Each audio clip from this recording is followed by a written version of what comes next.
there's no book. I usually get my book from home. That's super small print.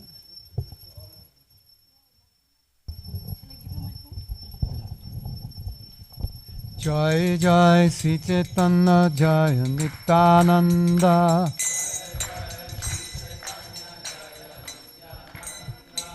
Jai Advaita Chandra Jai Gaura Bhakta Vrinda Jai Jai Sri Chaitanya Jai Nityananda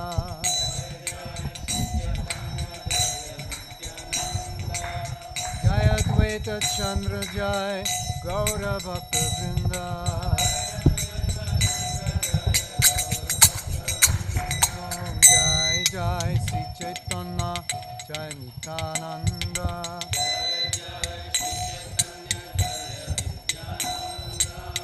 Jai Advaita Chandra Jai Gaura Bhakta Vrinda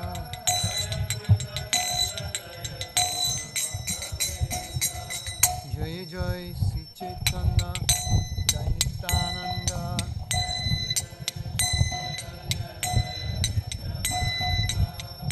Jai Advaita Chandra Jai Gaura Bhakta Vrinda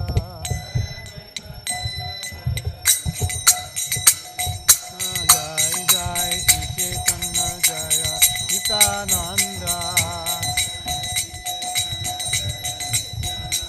Jai Advaita Chandra Jaya Gaura Bhakta Vrinda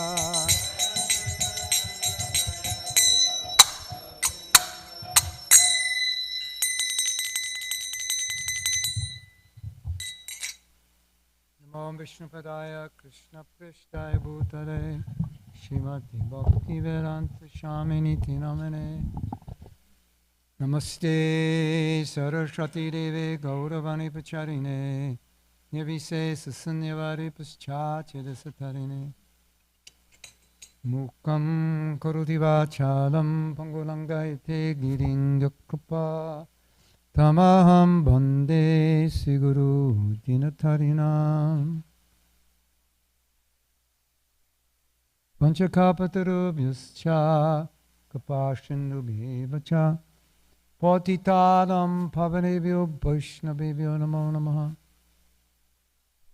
Sri Krishna Chaitanya Prabhu Nityananda Shadvaita Gadadhar Shri Vashari Gaur Bhaktivinoda Hare Krishna Krishna Krishna Hare Hare Hare Ram Ram Ram Hare Hare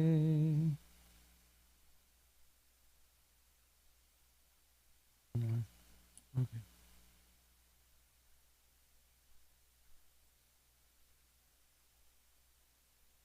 Hare Krishna. This is Chaitanya Charitamrita, Madhya Lila, chapter 9, text 156 to what?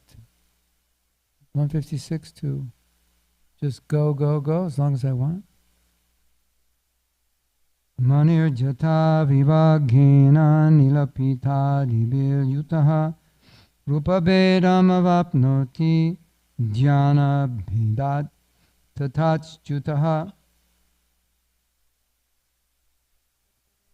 This is a verse from the Narada Pancharatra. You could tell it wasn't Bengali, right? Sanskrit. When the jewel known as vaidūrya touches various other materials, it appears to be separated into different colors. And consequently, its forms also appear different. Similarly, according to the meditational ecstasy of the devotee, the Lord, who is known as Acyuta, the infallible one, appears in different forms, although he is essentially one. In other words, it's interesting because Krishna comes in different forms for different reasons, but one of the reasons he comes in different forms is to fulfill the desire of the devotees to worship him in that form, particular way, in whatever your relationship is whatever your rasa is, and Krishna will come and reciprocate, take on a form just to reciprocate with your desire. Okay, so now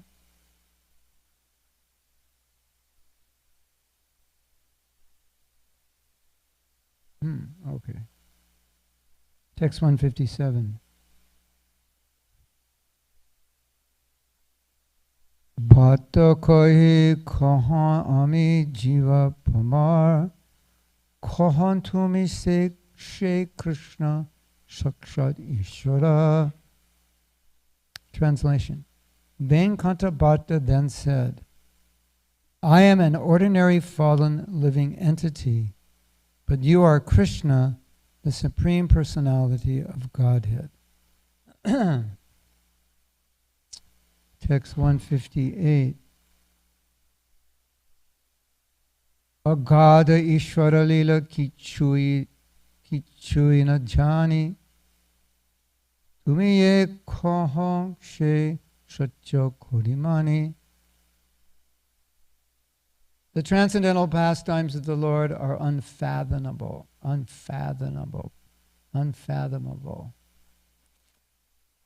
And I do not know anything about them. Whatever you say, I accept as the truth. Purport. This is text what? 158. This is the way to understand the truth about the Supreme Personality of Godhead. After hearing the Bhagavad Gita, Arjuna said very much the same thing. Sarvam etadritam manye yanmam vadasi keshava nahite bhagavan vyaktim vidur deva nadhanavaha. O Krishna, I totally accept as truth all that you have told me. Neither the demigods nor the demons, O Lord, can understand your personality. That's Bhagavad Gita 10:14. It is not possible to understand the truth about the pastimes of the Lord simply by using our own logic, argument, and academic education. We must receive bona fide information from the Supreme Personality of Godhead, just as Arjuna received information when Krishna spoke the Bhagavad Gita. We have to accept the Bhagavad Gita or any other Vedic literature in good faith. These Vedic literatures are the only source of knowledge about the Lord. We must understand that we cannot comprehend the absolute truth by the speculative process. So I'm supposed to read up to 159, right? Yes? Anyway.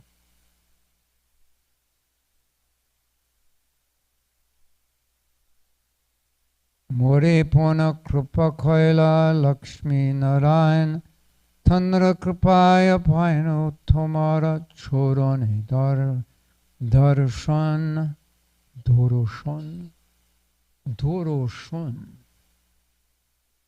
Where's Anuradha?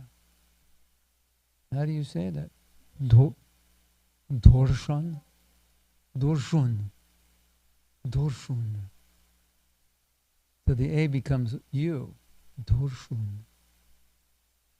Tanra? How do you say that?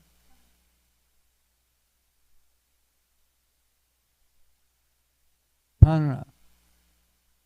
Krupaya. Payano?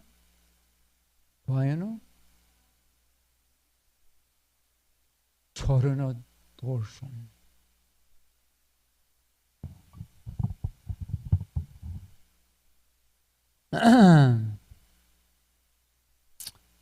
Okay.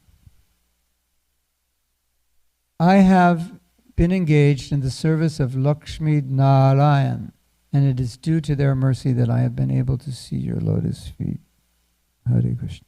So let's go back to the purport of the last verse.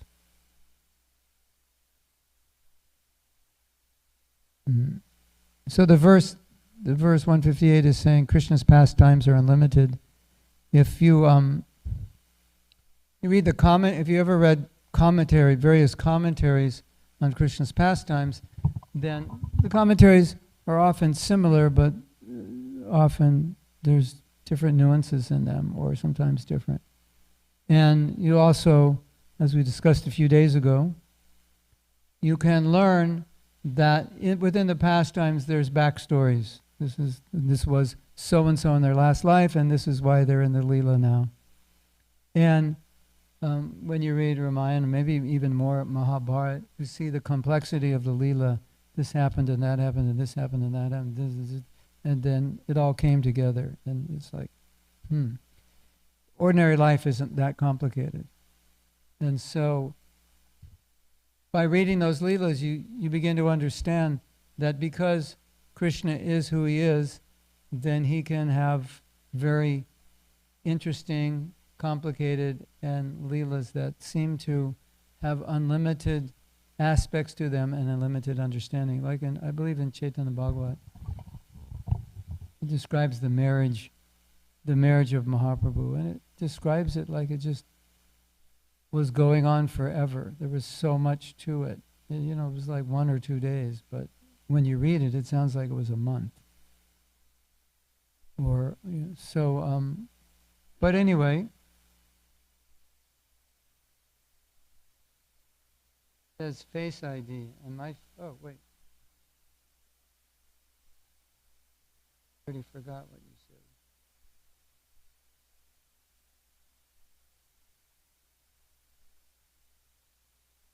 It only gives you 4 numbers. Yeah.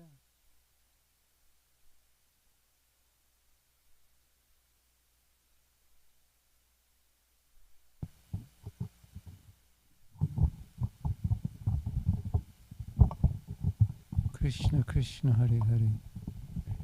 Hare. You need a cheap Chinese wireless mic. They're a lot lighter. This is a really good microphone, and it's heavy. But if you get a cheap Chinese one, they weigh nothing. Or you could get a new mic stand to hold this. What do you think? I know that's a brilliant idea. I'm full of brilliant ideas.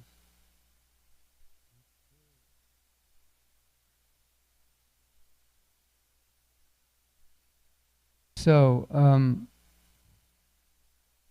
Prabhupada, in this purport, he's making a point. It's such a simple point. There's no way that you can understand Krishna. There's 2 ways to understand Krishna, and it's not through speculation, that's for sure. That's the point Prabhupada's making, because obviously Krishna's transcendental, so, nice try. Krishna's transcendental, and so the mind is not transcendental, the senses are not transcendental.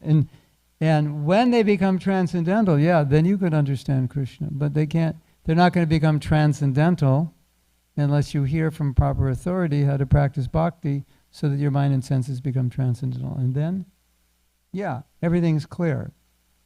You know that story when Jadharani was doing a painting of the super soul, and she asked Prabhupada, is he sitting or standing? And Prabhupada said, that takes thousands of births to understand. He answered something like that. Then he closed his eyes. She was walking out. He closed his eyes. He said, he's standing. So,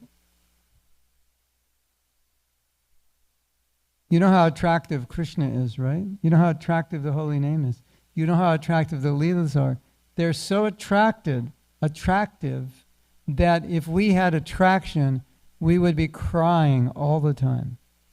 In my japa retreats, I say, you should not chant japa while you drive. And we say, because you can't concentrate. But there's another reason. You might go into ecstasy and crash your car. If you're a pure devotee and you chant japa while you're driving, you're going to go crazy like Mahaprabhu did, and you're going to crash, right? So, it's true. So, Raghunath Das Goswami, when he was reading his Bhagavatam, it was always wet because he was crying constantly. So, when the covering is removed completely, you'll chant japa, everyone will chant japa, and one devotee will come around with a mop, because in front of every devotee there'll be a puddle of water, and he'll have to like mop every 10 minutes, right? That's what would happen. And because Krishna is so beautiful, and we wouldn't be able, we can't contain the beauty. It's like too intense. It's too overwhelming. But we have a problem. We're covered, so we see Krishna, yeah, kind of. We chant, we hear the holy name, sort of. We read the Bhagavatam, kind of. It's like something's getting through, but there's Kunti says there's a curtain, Maya Javanika Achanam. There's a curtain of Maya. So for some of us, the curtain is thick and black. For some of us, it's thin. It's thin, silky, thin. You can see quite well through it. Some of us, it's kind of in the middle. And for the pure devotee, there's no curtain. So when there's no curtain, the experience of Krishna consciousness is full. So, like you read in Shastra about the pure devotees and their experiences, and you might wonder, well, is that ever going to happen to me? The experiences they're having are normal. We're not normal. We're in an abnormal condition. So we can do inconceivable things like fall asleep hearing Bhagavatam. Like, pure devotees can't do that. It's not possible. But we have inconceivable Shakti. We can fall asleep during Bhagavatam class. We can fall asleep during japa. Right? We can overeat, oversleep. We can do so many amazing things. Because of the curtain, because we're not... And then, because of that curtain, we become attracted to other things. Other things, that's part of that's part of the situation when the curtain covers us. Then the attraction we have is for other things. So, we can fall asleep during Bhagavatam class, but some, newscast, we're like wide awake, right? So,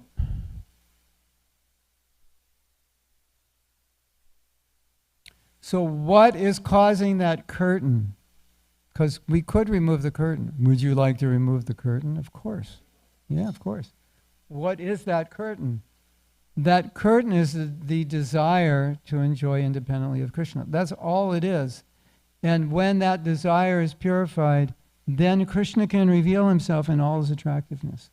And that we were talking last night, and maybe it was last night, or yesterday morning, why it's slow, why Krishna does it slowly.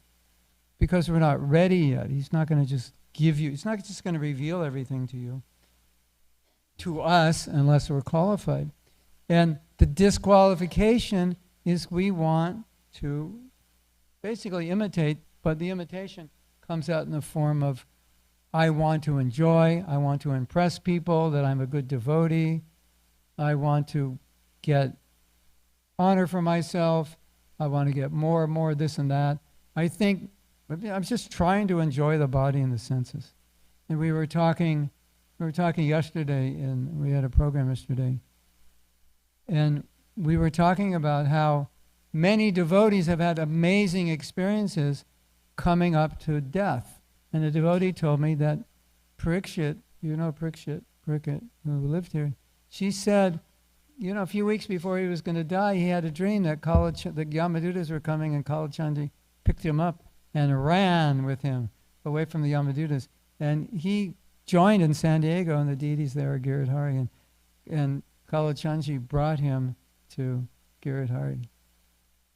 And then she said, are you like, she asked him some question like, you okay? He said, yeah, I'm 100% okay.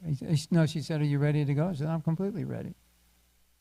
So what's happening is, at that point when the body's breaking down, you can't enjoy anymore. It's, you're sitting in a sick body that has no energy, so your mind doesn't think how I'm going to enjoy, because the body is the vehicle with which to enjoy, and you can no longer enjoy the body.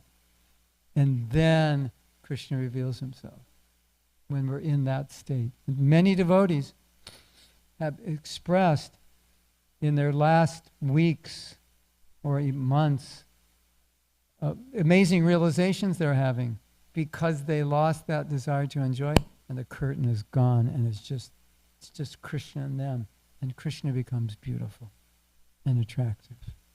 And everything about Krishna, his name, his Leela, like everything becomes like, it's like going from black and white to color.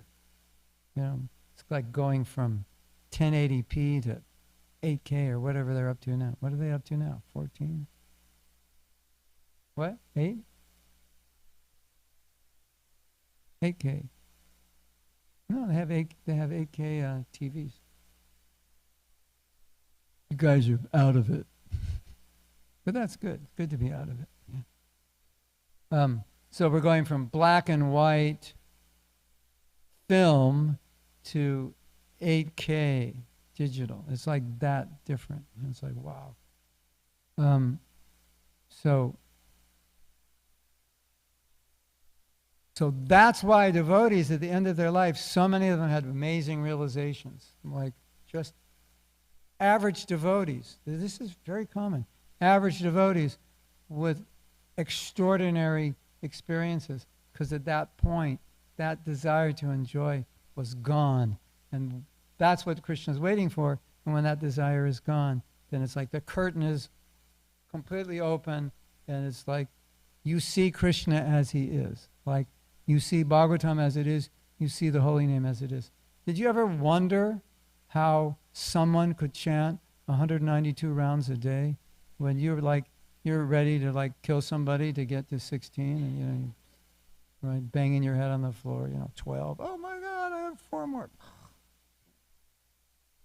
And it's easy to understand, because if there's no curtain there, then you realize Krishna is in his name. And if we realize Krishna in his name, do you think it would be hard to chant 192? I think it would be hard not to. Don't you agree? It would be hard to stop chanting. I can't stop chanting. Because like Rupa Goswami says, there's so much nectar in the holy name. I wish I had 1,000 mouths and 1,000 ears. Because it's Krishna, and we're not experiencing it because we want to enjoy. Many times devotees say, well, I chant, I don't like feel good, or I don't experience happiness. I go, it's not for your happiness, it's for Krishna's. That's why you don't feel it. That's the curtain. You're trying to enjoy the holy name. Like, we try to enjoy everything, isn't it? Isn't it? Oh, there's a nice flower. Let's look at that. We're just like in enjoyment mode all the time. So then we can't taste it. And so when you chant for Krishna's pleasure, then you'll taste something. Because you're not the object. You are the object of Krishna's enjoyment. He's not the object of your enjoyment. I don't feel this when I'm chanting. Well, you're not supposed to. It's not about you. It's about him. And it's really funny. You say, I don't feel anything. Well, why don't you put some feeling into it? Maybe you feel something. I know what you say. When you mean I don't feel anything, I know what you mean. You mean I'm just trying to get my rounds done. That's what you mean. And all I feel is like, I have to get my rounds done. So you don't feel anything. You put some bhakti in it, you feel something. But that's another point. But Thakur Haridas, Srila Bhaktisiddhanta, others, they're chanting 192 rounds. 64 rounds times 3. Wow. That's because they realize Krishna's in his name. Don't you think you could do 192 rounds if you realized Krishna was in his name? Like, why would you want to sleep? It would be really difficult. Right? If I had full realization that Krishna is present in his name, or the deity, or in the Bhagavatam, or all these things, it would be really hard to sleep. And I wouldn't be very interested in it. And I wouldn't be very interested in eating, what to speak of mating and defending. Right? So because we have interest in those things, then Krishna wants to reveal himself to us. But we're not ready for it. We can't handle it, so he can't. So one devotee asked Prabhupada, why doesn't Krishna, just give us love. Like, why all this work? Just like, give us love. That's what he wants to give, so why doesn't he just give it? And Prabhupada said, you'd become proud. You're the only one in this temple who has love for Krishna. Wash my toenails. Basically what Prabhupada was saying is, you wouldn't be able to handle it. It's like, you're not, it's like, why don't you give my 12-year-old son a PhD in, whatever, rocket science? He doesn't understand it. He has to, learn step by step.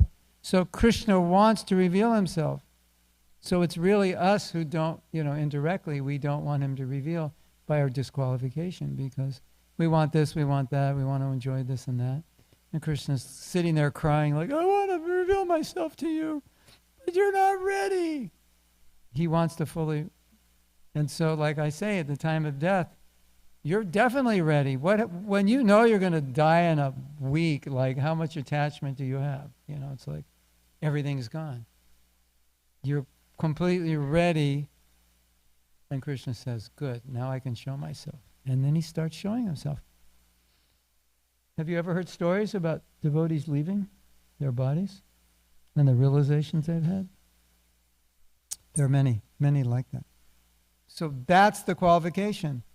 Total detachment, no desire to enjoy this world, and now Krishna can say, here I am, check me out. I'm much more beautiful and attractive than you ever could have imagined. Right? So that's how Krishna reveals. And he, of course, as Prabhupada's saying, he reveals himself through the pure devotee. But that revelation is obviously different than an experience. So Prabhupada's making the point, just intellectually you can't understand unless you hear from a pure devotee, because Krishna is incomprehensible. And the only way you can comprehend him is if you hear from a pure devotee. But as we know, hearing is only part of it. And so if you want Krishna to reveal himself, then he's like so ready to do that. But he's waiting for us. And when you go back to Godhead, Krishna's going to say something like, what took you so long? Could you imagine you get back to Godhead and Krishna's like, I'm glad you made it. What took you so long? Like, how will you feel? Like, because I didn't want to detach. I didn't want to give up that desire to enjoy. So I kept coming back again and again and again and again. That's it. It's so simple. So Krishna right now, if he could talk to you, could be saying to you, I'm waiting for you, so get your act together. Don't blow it again. Don't remain attached to these stupid things because you think these stupid things are going to make you happy, but all they're doing is just keeping you separate from me so you can't appreciate my beauty. That's all they're doing. In the name of giving us enjoyment, they're disqualifying us from fully appreciating Krishna's beauty. So it's an ultimate paradox. I'm doing this to enjoy, but in the process, I'm not able to fully appreciate Krishna's beauty. Not even able to fully appreciate his Leela. Because how can you understand the Leelas of Radha and Krishna? It's all about a kind of love we have no experience of. And the only way you can understand those Leelas is to have that same love that they have. Or, similar, right? Otherwise, coming from the platform of lust, nobody can understand Radha and Krishna because you'll just think it's like boy and girl. But if you have love, then when you look at their Leela, you can enter into that and experience it. Wow. What do you think of that? Sound good? So the price of being able to understand, properly understand, and enter in those Leelas is you have to give up lust. Now, who wants to give up lust? Nobody. Lust, anger, greed, envy. Who wants to give up these things? Nobody. And so we hold on to them to one degree or another. And then, did you see the deities are so beautiful? Yeah, I saw them. They're okay. Yeah. Yeah. When Prabhupada would see the deities, he could tell how they were being taken care of. One time he came to Los Angeles and he took darshan of the deities, and then he said, I can see that you're taking nice care of the deities. And you know how he knew? Because he asked Krishna, are they taking care of you? Or something like, seems like they're taking good care of you. He was talking to the deities. And because there was a devotee next to him, and he heard Prabhupada's conversation. Are they taking care of you? Are they feeding you nicely? And there was a pause. And after that little few second pause, Prabhupada said, oh, good. They're dressing you well? Pause. Oh, good. So Prabhupada was having a conversation. You know, the story of Sakshi Gopal. And Prabhupada said, when that Brahmin boy asked Sakshi Gopal to be a witness, Sakshi Gopal said, I can't walk, I'm a deity. And he said, if you can talk, you can walk. But they were having a conversation. So there is so much covering us, but that covering is self-inflicted, and it's coming from our own attachments. And as we become detached, Krishna becomes more beautiful. And as we become attached to material things, the material things become more beautiful, and Krishna becomes less beautiful. It's just the way it is, and you can't get around it. So it's like we give up something, but we know we're going to get something special. We're going to get a taste for the holy name. If you get a taste for the holy name, what could be better than that? Can you think of anything better than that? Get a taste for the holy name. You sit down here in the morning in the temple, and for an hour and a half, you're just relishing every syllable. It's complete nectar. That would be nice, right? You get up in the morning, Haribol! You run over the temple. I have to see Kalachandji, so beautiful. I've been separated from him for 8 hours, and now I have to see. That's what it would be like if we weren't attached to anything. That's the payment. And Krishna's waiting. It's like, when can I give this to you? When will you be ready for it? So he wants to give it, and he's just waiting for us to be a little more detached. And you hear about the gopis. The gopis are considered the greatest lovers of Krishna. And why are they the greatest lovers of Krishna? Because they never think about themselves. They only think about his pleasure. That's it. That's the platform we're trying to come to. And when we come to that platform, then we will see Krishna as he is. There will be no curtain. And it's amazing. Hare Krishna. That's all I have to say. You have any questions or comments? I'm giving a class this morning at 9:30, so I can't go too late. Yes?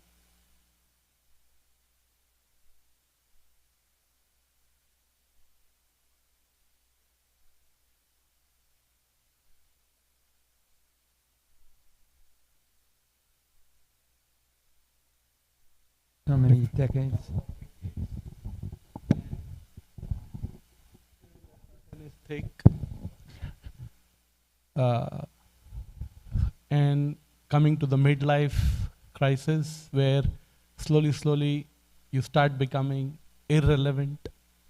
Start becoming what? Irrelevant materially, like say like your you being there or not being there might not be that important. Ambivalent. And still not able to experience Krishna, and because of the thick cut, and how to make sure and not blow. If you're bold enough, you can ask Krishna to remove the curtain, but he might have to do something to your life where you can't really enjoy anymore, so then the curtain can open. So I don't know if you're, or you could do that yourself. You could. I mean, the thing is, it's like we're just doing the same thing we did in the last life, and the last life, and the last life. So at some life we have to stop doing it. So just ask yourself the question, well, which lifetime am I going to stop trying to imitate Krishna. You know, and now that I'm a devotee, this seems like the lifetime to do it. And then the next question is, okay, I can acknowledge that. I should do it in this lifetime. And then the next question is, well, when am I going to do it? When am I just going to stop? You have two problems. One is doing it, and one is not doing it and thinking about doing it. So we have to stop it on both levels. And, you know what it's like when you go to the Dham, spend a week or two, and you're living in a little room, and, you know, it could be really hot or really cold, or mosquitoes, this and that. But it's really blissful, right? And you get so many realizations, isn't it? Why? Because we're living simply, we're detached, the environment is pure. So I think we should remember that that's what Krishna consciousness can be like all the time. If we live that way, simplify. So, I mean, another aspect of that is you want to give Krishna consciousness to others, then you're always thinking about other people and not yourself, right? And then everything you have, you want to use for Krishna's pleasure. So it's not for me, it's for him. So this one devotee, when I was in South Africa, he picked me up in a Mercedes. And I said, nice car. Why'd you buy a Mercedes? He said, so I could pick up the Maharajas from the airport. Which I interpreted as, you like Mercedes and you needed a reason. So at least he's using, so something like that, like, okay, I like a Mercedes, but I'm going to use it for service. You know, that'll be the prime use. So like that. Yeah. I think contemplating these kinds of questions, like how to become a little more detached, a little more renounced, a little more simple, how to purify that desire. Well, every morning come in the temple, every morning you chant the holy name. You can pray for that. Krishna, purify me of my desire to imitate you and enjoy like you. And anytime you can do that a little bit and you get some taste, just remember it. Remember that experience. You know, try to cherish that. Cherish that. I remember this time when I was in this situation and I just said, Krishna, whatever you want, I'll do. And those are like the best rounds I've ever chanted. And it happens like that, you know. Sometimes you just feel like, Krishna, whatever you want to do with me. And then you get some like huge realization, or you read some shloka that you've read 10 million times, and all of a sudden it's popping out of the page, and isn't it? That's because that's how it works. It's like we're all like closed up, and if we open up, then Krishna can go, okay, you're open, I can deposit this realization. You're ready for it.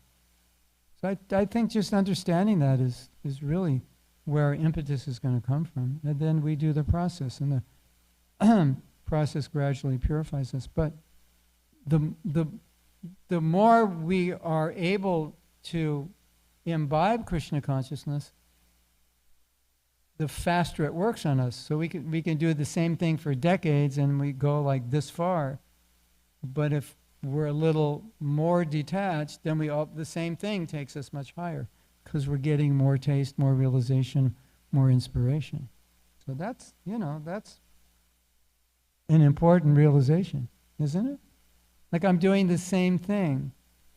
You know, you ever hear a devotee give class on a verse you read, and the class is like off the charts good, and you're wondering, how did he have all those realizations? Where did they come from? Because I didn't have them. It's because he's more pure, so Krishna gives him more realization. He can handle more realization. So instead of saying, well, 20 years from now, I'm still nowhere, if you put yourself in a situation in which Krishna can just give it to you more deeply, then you're going to make more advancement. Just how it works. And we're all, we can't just be detached. We're all in different levels, but at least we should understand that that's how it works.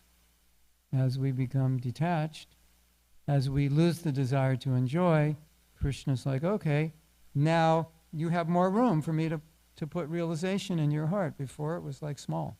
I could only put so much. Now I can put more. And then you'll see how everything becomes more attractive. Could you please elaborate what you mean when you say detachment? Nothing in this world is for my enjoyment. If nothing in this world is for my enjoyment, what would I be attached to? I'm very attached to my body. Why? Because my body is the source of my enjoyment. I'm very attached to my wife because she's the source of my enjoyment. My children, my house, my car, my money. It's all sources of enjoyment. And we're all attached to these things, right? I mean, you can't be totally detached because then you'd be like, couldn't live and you'd be abnormal. But like one devotee said to Prabhupada, he said, it was early in the movement and he was confused because, Bhagavatam says you shouldn't be attached to your family. So he was saying, so I shouldn't be attached to my children? And Prabhupada said, no, you should be attached to making them Krishna conscious. So you're attached to helping your wife be Krishna conscious. You make your home a temple. So that way you stay detached. It's not for me, I'm not the Lord. I'm not the Lord of the house. I'm not the enjoyer of my wife and kids, etc. I'm always a servant. When we're chanting Hare Krishna, we're praying for the bhav of a servant. That's what the Mahamantra means. When we say, Krishna, I want to serve you, it means I want the mentality of a servant. Because I don't have it. I have the mentality of an enjoyer. So it's not just engage me in your service. Give me the mentality that I want to engage in your service. So that kind of detachment. I just want to use everything for Krishna's service. I'm not attached to enjoying these things. Then Krishna consciousness becomes attractive. And we're in the world because we want to enjoy everything. And everyone who loves Krishna in the spiritual world only wants him to enjoy. That's all they think about. And so we're practicing here to become qualified to go there. And because when you go there, that's what you do. And you're not going to get there unless you're doing that here. I just heard this amazing thing Prabhupada said. He said, the highest service is deity worship because what you're doing with the deities is the same thing you're doing in the spiritual world. Wow. Hare Krishna. So, you're touching Krishna. It's not like you're thinking, I'm the enjoyer. You're serving Krishna. It's all for his pleasure. So when you're worshiping the deity, it's all for him. Everything, right? You give him, in Bhaktivinoda Thakur, when he was magistrate in Jagannath Puri, they were not doing 54 offerings then. But the king was apparently very licentious and wasting money on his sense gratification. So Bhaktivinoda Thakur said, you have to arrange 54 offerings and you have to pay for it. Because he was wasting his money on sense gratification. So that's the idea of grihastha life and deity worship. You spend your money on your deity. Make your house, knock down a wall, make it bigger. Have bigger programs. That's the thinking.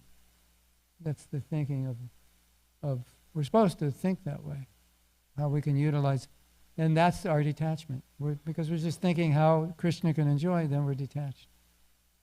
And then you'll see all these devotional, all the connection with Krishna will become more beautiful, more tasty, more attractive. And that's a sign that we're doing well in Krishna consciousness. When it's not tasty, it's not a good sign. It's a sign that we have a black curtain in front of Krishna, or a gray one. Okay, now it's time for a question. What color is your curtain and how thick is it? And maybe you want to go shopping today and find it like a lighter, a very sheer, like a stocking type like curtain. You basically can see through. Yeah. Or maybe we can just remove the curtain. Is that okay? Yeah, Thank you so much. Question? Okay. I'm not going to say that it's easy, and of course, the stock answer. If we want to give you stock answers, just do devotional service and you'll become detached. But the thing is, it's not necessarily true, because there's the 10th offense, and in the 10th offense it says to maintain material attachments even in spite of understanding so many instructions. And one of the explanations of the Acharya is that the process of bhakti will detach you, but you may not allow it to. You know, it's like, you may take my chadar off, and I grab it and I pull it back. No, this is my chadar, you can't take it. So Krishna may be pulling something out of your hand, and then you grab it out of his hand and say, no, I'm not ready for it. And, you know, maybe you're not ready. Maybe you would go crazy if he took it. But at least a reflection, we have to reflect that maybe through the process of bhakti, we are becoming detached, but we're resisting it and we're holding on to it. It's possible, right? It's interesting. You know, another offense is to think I'm the body after chanting, and I still think, so I'm still, you know, I'm the enjoyer. I still identify with that. A sign of offensive chanting. So you want to look at symptoms, you know. Those symptoms are like your temperature, basically. Yes. In that process of detachment, how do you know when you're where's the line between false renunciation and genuine renunciation? I have a story. This happened last week. I was giving a class in the morning at an odd time, so I couldn't really have breakfast, so I had a little nut bar, you know, like this big, dates and almonds. And sometimes I do that, then after the class I'll have breakfast, and I thought, I'm not really that hungry, I won't have breakfast. I won't have anything else. Then it came time for lunch, and my wife made some noodles and, what's that? Ida? Yeah. And I thought, well, I didn't eat much for breakfast, so I'll stay in that mood and I won't eat much for lunch. So I made a bowl, maybe like 2/3 of what I normally eat, maybe half what I normally eat, and I ate the bowl, and it's like, okay, let me just eat this bowl. And then about a minute later, I went back in the kitchen. I go, I'm still hungry. So I ate some pistachios, and then I went away, and then I came back a minute later, then I ate some pumpkin seeds, and then I went away, came back, and I think she had made some amazing muffins. Then I ate one or a half, and then went away, and then I came back, and I ate one more thing. So how do you know when you've eaten enough? You know. And how do you know when you haven't eaten enough? You know. Because I couldn't go out and do my service because I was still hungry. So I kept coming back. That wasn't enough. It wasn't enough. At a certain point, it's like, okay, that's enough. So how do I know? You know, we're all different, and we all have different needs. And so just as you know when you're eating, if you're full, you should know. Yeah, you asked the question. You should know, you know, what I need. You know that point when you eat, where you hit that point and go, this is enough, but I want to eat more. You know that point, because especially if it's good. If prasadam isn't good, it's easy to stop, right? I've had enough, and you stop. But if it's really good, I've had enough, but I can't stop. But we all know that point, right? This is enough. So I think in life we can also gauge, what do I need to live peacefully, to fulfill my needs, and so forth, in a way that's not going to be an impediment to my bhakti, and what's too much. I think we know, more or less. Don't we? If we don't, we should be conscious of it. Yes.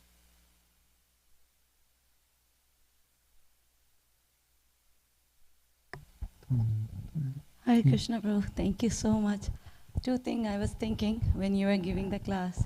Narottam Das Thakur sings that Bishoya Chariya Kabe Shuddha Hobe Mon, Kabe Ham Herabo Shri Vrindavan. That was the theme for your entire class.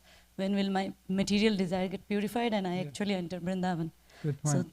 yeah, so I was thinking of that, and as you said, that some devotee might be speaking on the same verse that you would have spoken. Actually, I by mistake, instead of giving you the end verse, I gave you the starting verse. So you repeated the verses that we chanted last Sunday. And I spoke nothing closer to what you spoke. So definitely I understand how detachment and the experience can make Krishna gives better realization for sure. So Yeah. you're the testimony, Prabhu. I Hare just wanted to thank you, and I wish we had Chaitanya Charitamrita this way than the way we usually do. I mean, speaking for myself. Thank you Hare again. Krishna. And You're please welcome. visit us more often, Prabhu. Thank you. Hare Hare Krishna. Krishna. Vishaya chariya kabe shuddha hobe ma. Thank you. When I give up my desire for sense gratification, shuddha hobe mana, then my mind will become purified, and then I can see Vrindavan as it is. Yeah, that's basically what I was saying. That's in the verse. Or you could add, then I can see Radha Krishna Leela as it is. I can taste the holy name as it is. I can taste the Bhagavatam as it is. You can just add, yeah. Thank you, Prabhu. You're speaking of raising the curtain, and I remember the pastime of Lord Brahma stealing the cowherd boys, and then when he comes back, he's in contrition and he's crying. And at sometime during that pastime, Krishna lifts the veil, right, for him. Yeah. And he sees that all the living entities, they're not just walking around they're all dancing. Everything's dancing. So like even the cells in our body, they would say, well, they're like, there's electrons and protons, right, going around the atoms. They say they're what do they call it? They're orbiting. They're dancing around. And so I wanted to mention that in terms of like, how do we make ourselves dance more? That seemed to be something that Lord Chaitanya did a lot and he wanted us to do. And so, not just in the way we come to the temple and dance, but how do we make ourselves dance all the time if we're feeling it? Well, something that deeply impressed me about Prabhupada was that there was a theme, even if it was unstated. The theme was always there in his lectures. And the theme was that you are fortunate, and you don't realize how fortunate you are. You're the most fortunate. And you have Mahaprabhu's mercy. And with Mahaprabhu's mercy and my help, you can go back to Godhead in this lifetime. So, I heard that so many times. I lived in Los Angeles for 3 months. And Prabhupada was there, I think, maybe the whole time or 2 months or so. So I heard every day class. So you imagine hearing class every day from Prabhupada, you pick up on the theme. That's always underlying. So, you know how in Rupa Goswami says, Utsahan, be enthusiastic. And be patient and be tolerant and so many things. He wouldn't have, if enthusiasm was just natural, as a natural byproduct of lower states of bhakti, he wouldn't have to say be enthusiastic. Because that would be redundant. We already would be. And sometimes we are, naturally. But the implication of saying be enthusiastic is that sometimes you may not be. And so that idea, joined with Prabhupada's idea that you're so fortunate, would always make me enthusiastic even if I wasn't. And there's a story maybe you've heard. In Juhu, I don't know if you know this, but they had to get a certain permit to build a temple. But it so happened, and they didn't know this, that Mr. Nair, who was trying to cheat us, his lawyers were our lawyers, and we didn't know. Our lawyers were on his side. And so they arranged, I guess they bribed the municipality to not give the permit. And so the devotees would go every day and they go, yes, yes, come tomorrow, yes, yes, And they just thought, well, that's just, normal bureaucracy. But it hit a point, it wasn't normal. They couldn't. And one of the devotees was very discouraged, and Prabhupada could see that. And Prabhupada was there at the Arti, Sandhya Arti. And then Prabhupada gave Bhagavad Gita class, and he saw that the devotee was just sitting down, really discouraged. He wasn't standing, and he definitely wasn't dancing. He was just sitting. And during the Bhagavad Gita class, Prabhupada said, you should dance in the kirtan even if you don't get the municipal permit. So I never forgot that, because it's like dance even if you don't feel like it. I think Prabhupada said this, because if you do it, you will feel like it. There's that idea. So be enthusiastic even if you're not, and you will feel enthusiastic. And of course, Maya's position is to curb your enthusiasm. That's what she does, because without inspiration, you can't do anything. All your energy is coming from inspiration. So I've always looked for services that inspire me. And if I'm inspired, and we all, not all, me, all of us, we know all our energy comes from inspiration. And you know, I have a funny story. There was a certain point in my life, we were doing Sankirtan, but it wasn't like, I like to go to colleges and preach to students, but this was like kind of just more collecting money. We weren't really doing books, we were just collecting money, selling, give them a flower, ask for a donation. And when they would say, this is true story, when they would say, it's time to go on Sankirtan, and this is the Sankirtan we're going on, I would start immediately yawning.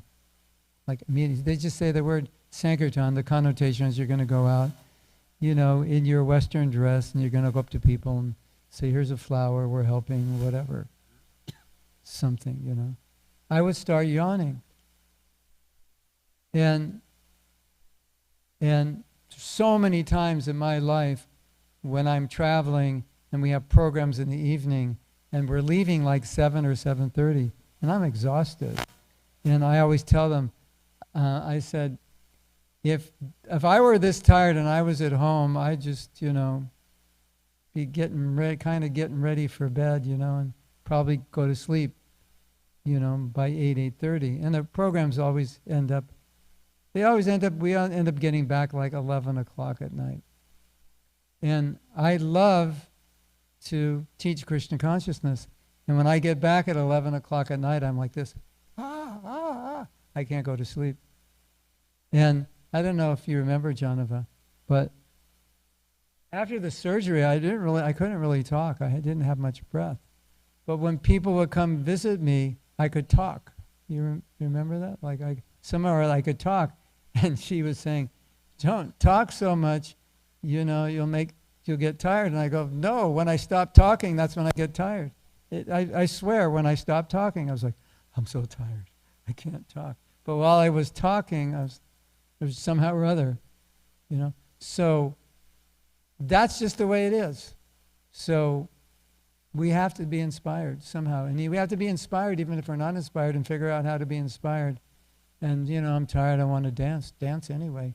And dance in your life, in Krishna consciousness. Otherwise, you know who Maya is looking for? She's looking for the devotees who are not inspired. You know, she's coming checking you all out. You know, she doesn't want to do hard work, so she wants to pick the whole low-hanging fruit, you know, the uninspired ones. Oh, you know, that's easy work, you know. Just dangle something in front of them and they go for it. Nothing better going on, right? They're not inspired in bhakti. She offers something better, they go for it. But if you're inspired in bhakti, it's just like, okay, I'll leave you alone, you know. I don't want to bother your service. So, at least that's how it's been for me. And, you know, people say, well, how is it that you can remain enthusiastic year after year after year? It's those lectures. We're like he's rolling out the red carpet for you. This is like, in this lifetime you could do it. It's like, to me, it's like not enthusiastic. It doesn't make sense. You know? Like your father, you know, he set you up to start a business. He has the best people helping you, all the resources you need. Nah, I don't think so. I'll just get a job at Walmart, you know. That's what it's something like that. You know, nah, whatever, you know. Always another life. And then Prabhupada gave a lecture, and I was at this lecture. And he said, There's no guarantee you'll be a devotee in your next life. Don't think like that, because you might be born in a very wealthy family and you'll just get diverted. You know, it's like, I grew up in LA. How many people from Beverly Hills are devotees, you know? If you take birth in Beverly Hills because of some piety or past bhakti, well, as far as I know, nobody from Beverly Hills became a devotee. So there's no guarantee. That was pretty scary when he said that, because we all make an assumption. Well, I'll be a devotee in my next life. Maybe, maybe not. Maybe you'll be in an ideal situation, you won't take advantage. Or maybe you will be born in a devotee family, but you won't take advantage of it. There's no guarantee. So all those things together, I thought, better be enthusiastic in this life, because I know Maya's, you know, she's pretty enthusiastic to keep me here. And Prabhupada really wants me to go back to Godhead, and he's done so much for me to go back to Godhead. So it's like, if I don't go back to Godhead in this life, then it's kind of like,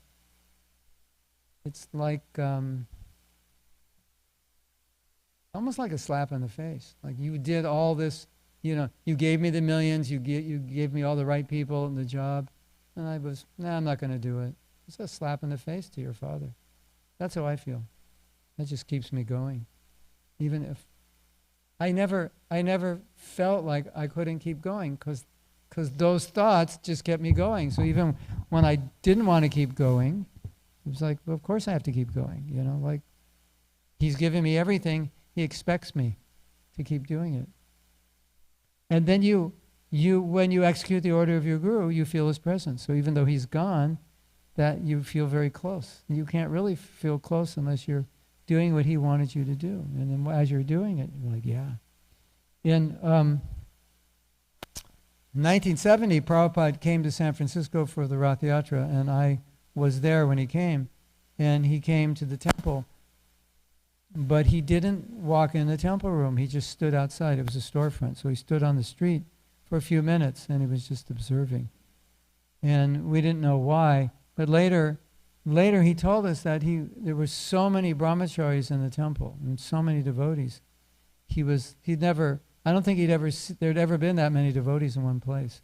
And we all had shaven our heads. And we wore these polyester dhotis, and they never fade, and there's no wrinkles. They're very shiny. So a whole temple of, 20-year-olds, shaved head and long sikas, and tilak, and polyester, shiny saffron tangerine. And Prabhupada just was looking at it. And later he said that he was so just overwhelmed by it, he called his spiritual master to come see it. So when you do the mission of your guru, you always feel his presence. You feel like he's, yeah, Prabhupada, look, you wanted me to do this, I'm doing it.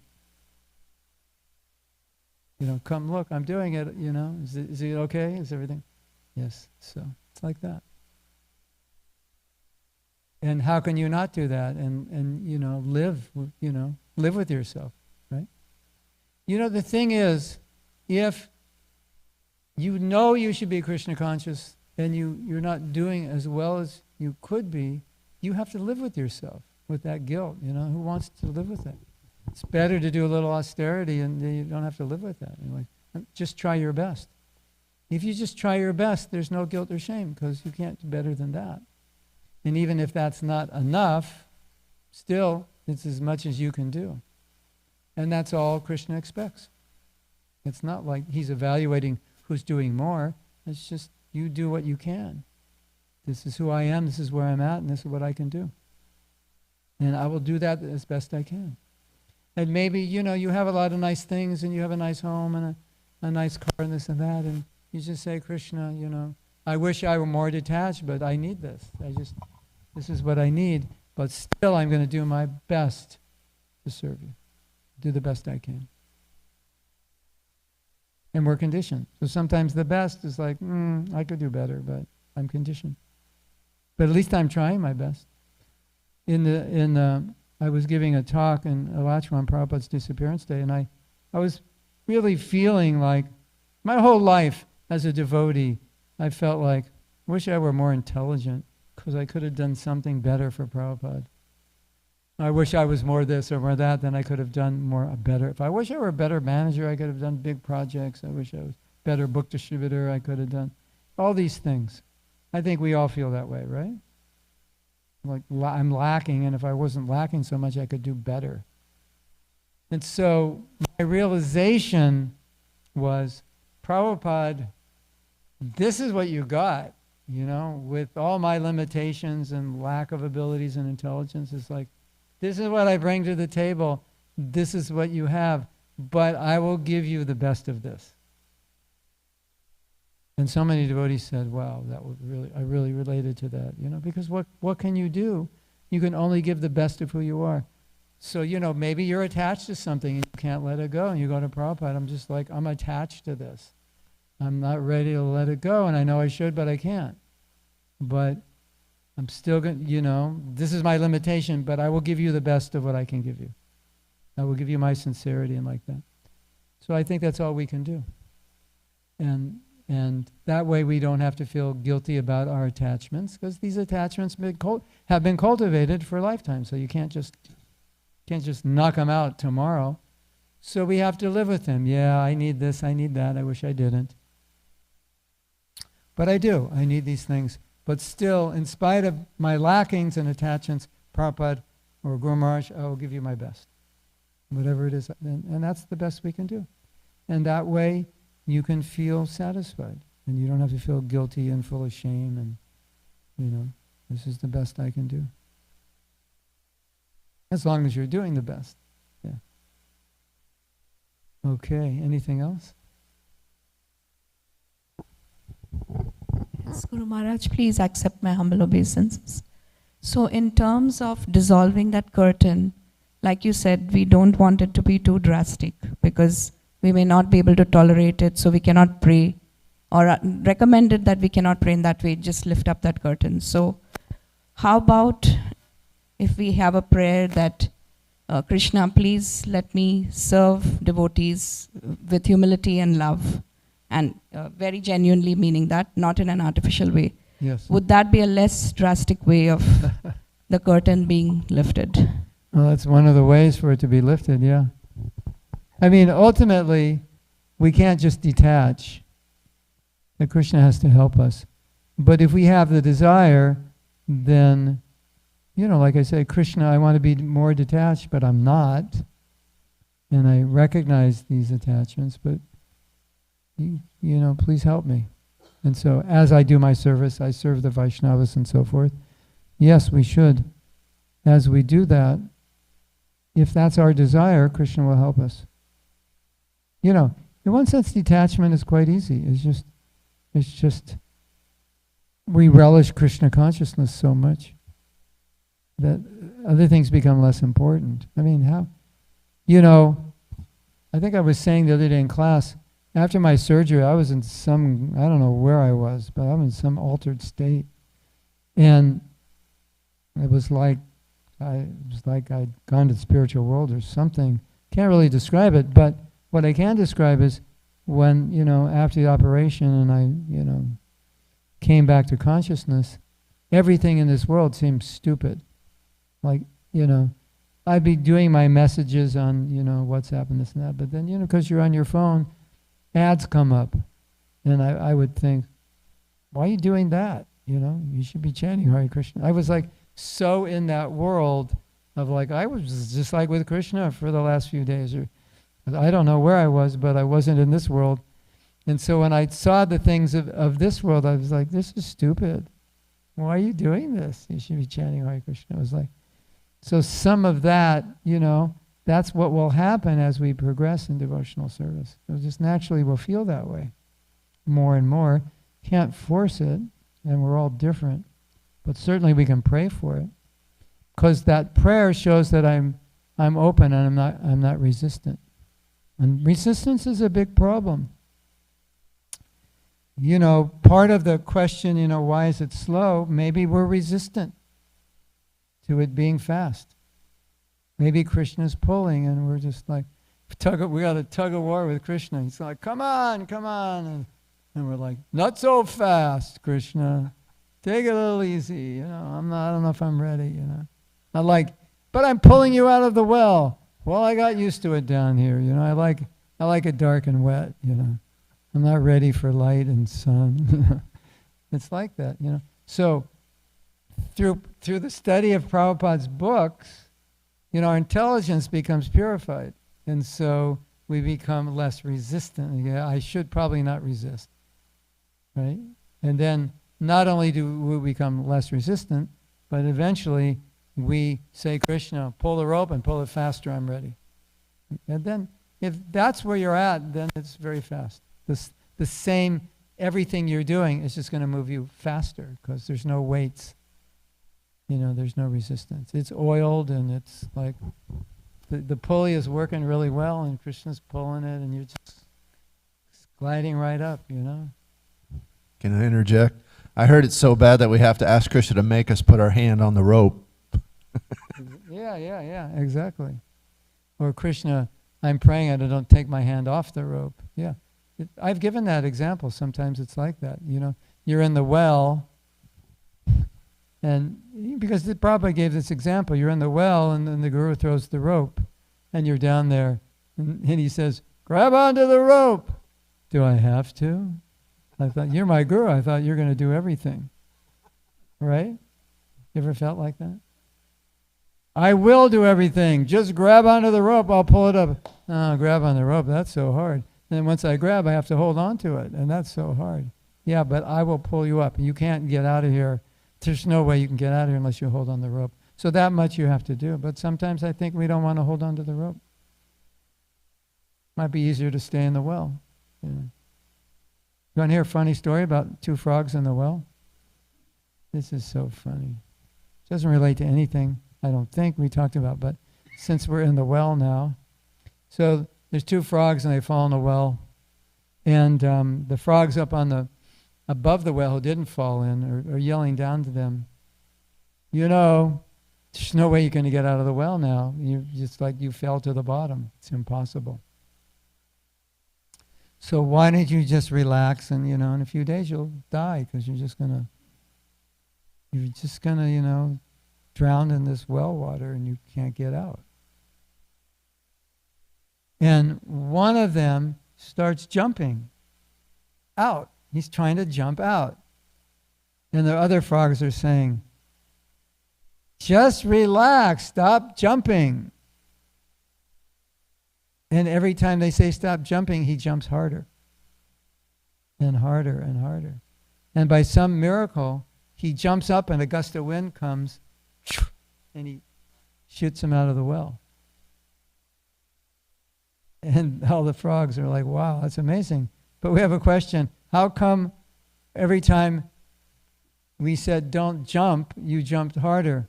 He said, oh, I'm hard of hearing. I thought you were saying jump, jump, jump. Hare Krishna. Oh, we need encouragement. Anything else?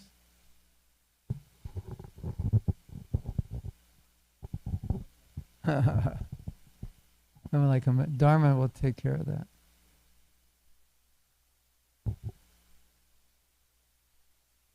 Thank you very much. Oh yeah, we have some books, some of my books, for those who didn't come to the other programs, if you're interested. We have a book on japa, we have a book on self-care, we have 2 books on how to practice bhakti, and we have shirts. Oh. Shirts with sayings on them, and we have cards with the japa affirmations, and we have posters. We have poster.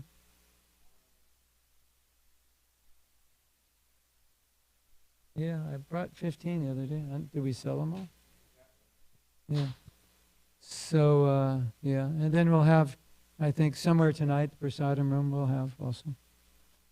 And these are t-shirts with Krishna conscious sayings that I came up during classes, just like spontaneously. We came up with one yesterday. Can't remember what it was. I come up with so many. And the ones we like the most, we make t-shirts. So, and some of them are pretty interesting. Like we have one, I don't know if we sold it. It says, you're full of chit. And we have another one that says, I think it's not printed, it says you're a piece of chit, because this is all, chitkana. Chitkana means you're a particle of consciousness.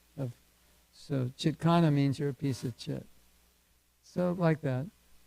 And we have another one that says tolerate happiness. This is like for like non-devotees. Do they look at that and go, what is chit? Why would you tolerate happiness? And we have some others. Love the people you hate, even if you hate to love them. Ignorance is a choice. Sadhu in progress, please, sorry for the inconvenience. And it's like a construction sign with the sadhu meditating. Like that. So this all helps my preaching if you want to buy anything. And the books will help both of us. They help my preaching and yours as well. Thank you very much. And who do they see? You're taking care? Yeah. Okay. Hare Krishna. I have to get ready now for another class. We're doing a class at Krishna House on forgiveness this morning at 9:30. You're all invited for 3 hours if you'd like to come. Hare Krishna. And forgiveness also means to forgive ourselves. So you don't have anyone to forgive, you can forgive yourself. Thank you very much. Srila Prabhupada ki jai. His Grace Mahatma Prabhu ki. Krishna Padaya Krishna.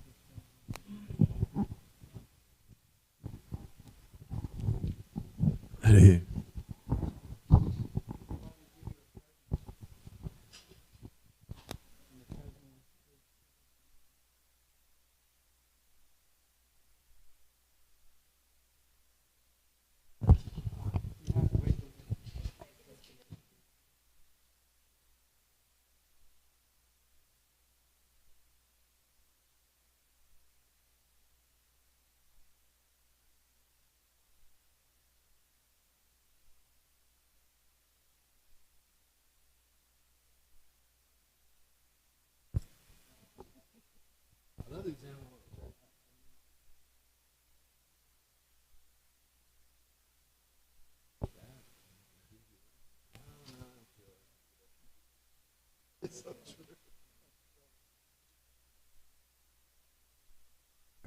I'll remember that forever. People say it's much trouble.